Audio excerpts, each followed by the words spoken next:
राजस्थान विधानसभा चुनाव में अब बहुत ही कम दिन बचे हैं। इस बीच चर्चाएं जोरों पर हैं कि क्या मुख्यमंत्री पद पर इस बार सचिन पायलट की ताजपोशी हो पाएगी या फिर इस बार फिर से गहलोत या वसुंधरा राजे में से ही कोई सीएम पद पर नजर आएगा।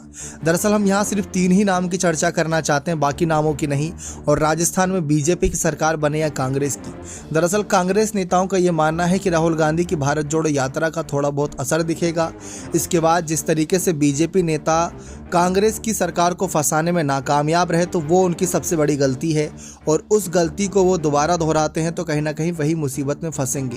तो सचिन पायलट ने ये बात स्वीकार करी कि कांग्रेस के समर्थन में जनताओं का विश्वास बढ़ रहा है।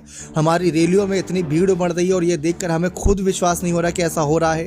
तो इसी वजह से सचिन पायलट ये दावा कर रहे हैं कि हमारी सरकार बन सकती है। लेकिन दूसरी तरफ अगर देखा जाए, कई सर्वे ऐसे हैं जो दावा कर रहे हैं कि इस बार राजस्थान में बीजेपी की सरकार की वापसी हो सकती है, यानी वसुंधरा राजे के चांसेस बन रहे हैं दोबारा से, यानी कि तीसरी बार मुख्यमंत्री बनने के लिए। एक तरफ अभी हाल ही में गहलोत का 3 साल तीसरी बार का ये मुख्यमंत्री पद कार्यकाल कंप्लीट होगा।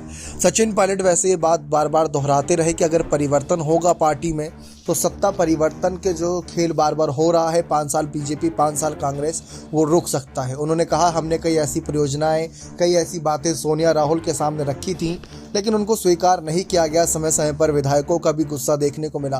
तो सचिन पायलट शुरुआत से ही पार्टी के अंदर बदलाव चाहते थे। उन्होंने पिछले 2 एग्जाम्पल भी दिए कि इससे पहले भी अशोक गहलोत 2 बार मुख्यमंत्री रहे थे, लेकिन उनके रहते हुए सरकार रिपीट नहीं हो पाई।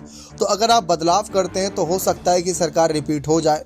लेकिन ये कांग्रेस का ही एक प्रचलन है, नियम है कि वे बिना मुख्यमंत्री चेहरे के चुनाव लड़ते हैं और जीत जाने के बाद तय करते हैं। लेकिन इस बार के हालात कुछ अलग हैं। इस बार के नियम थोड़े अलग हैं और देखते हैं कैसे क्या नियम बनते हैं। लेकिन सचिन पायलट जो पहली बार मुख्यमंत्री बनने का सपना देख रहे हैं, और दूसरी तरफ वसुंधरा राजे तीसरी बार मुख्यमंत्री बनना चाहती हैं, और गहलोत जो ये विश्वास जता रहे हैं कि अगर सरकार आई कांग्रेस की तो चौथी बार वही मुख्यमंत्री बनेंगे। आपकी नज़र में असली सीएम कौन? अपने कमेंट सेक्शन में जोड़ दीजिएगा। बहुत बहुत धन्यवाद।